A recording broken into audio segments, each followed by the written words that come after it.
Hello everyone. Today we are going to discuss acids and bases. Acids and bases are not limited in chemistry textbooks and in chemistry lab. In everyday life we are using it. Some examples of acids and bases we are discussing here. Tomato, it is containing oxalic acid. Vinegar, it is containing acetic acid. Orange and lemon contain citric acid or ascorbic acid. Some pharmaceutical drugs contains hydrochloric acid. Then drinking soda and cold drinks contains carbonic acid. A car battery contains sulphuric acid. In the manufacture of wine, we are using tartaric acid. Base, that is using in bar soap, it is using typically the sodium hydroxide as the base. In liquid soap, it contains potassium hydroxide. Toothpaste, it contains sodium fluoride. Then, in cooking and baking cake, it contains sodium bicarbonate. In the manufacture of cement, we are using calcium hydroxide. And in all the fertilizer, one of the ingredient is ammonia.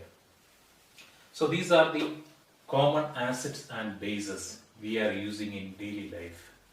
So it is not limited to chemistry textbook and chemistry lab. Next we are dealing with the neutralization of acid and base. An acid can neutralize base or a base can neutralize acid. In terms of taste, the acid can neutralize the bitter taste of base. A base can neutralize the sour taste of acid. In terms of taste, the acid can neutralize the bitter taste of base. A base can neutralize the sour taste of acid. So when an acid reacts with a base, we are always getting salt and water. There are so many examples showing this. When an acid reacts with the base, you are usually getting salt and water. All compounds containing hydrogen atoms, are they acid?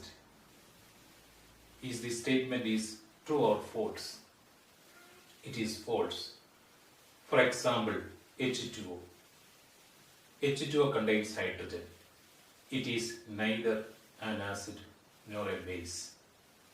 KOH, potassium hydroxide, it also contains hydrogen, but it is base.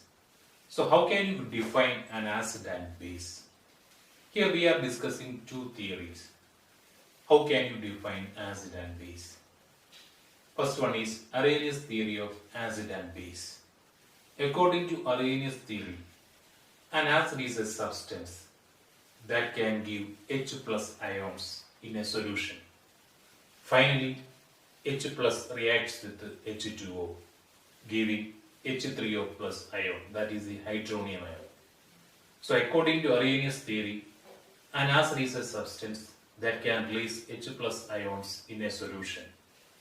And ultimately, H plus ions reacts with H2O, giving H3O plus ion, that is hydronium ion. Then, what is base according to Arrhenius theory? A base is a substance that can release OH minus ion in a solution. A base is a substance that can release OH minus ions in a solution. That is Arrhenius theory for base. For example, HCl, it is an acid. How can you say HCl is an acid according to Arrhenius theory? HCl releases H plus ion in the solution. Finally, H plus reacts with H2O, giving H3O plus. NaOH, it is a base because NaOH in a solution, it releases OH minus ion. So these are the examples for acids and base. How can you define acid and base according to Arrhenius theory? So Arrhenius theory simply says Acid is a substance that can release H plus ions in a solution. Then H plus ion releases, then it reacts with H2O giving H3O plus, that is the hydronium ion. A base is a substance that can release OH minus ion. So this is the difference between acid and base according to arreehenius theory. Another theory is that it is lowry-bronsted theory. According to lowry-bronsted theory, acid is a substance which can donate proton, or simply you can say acid is a proton donor. Acid is a proton donor. And base, it is a proton acceptor.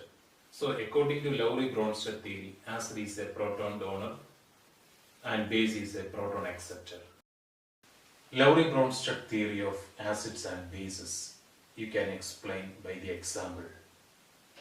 HNO3, when HNO3 reacts with H2O, it is giving H3O plus and NO3 minus. HNO3 is an acid. Why you can say HNO3 is an acid? Because HNO3 releases a proton. This proton is taken by the H2O and it is becoming H3O plus.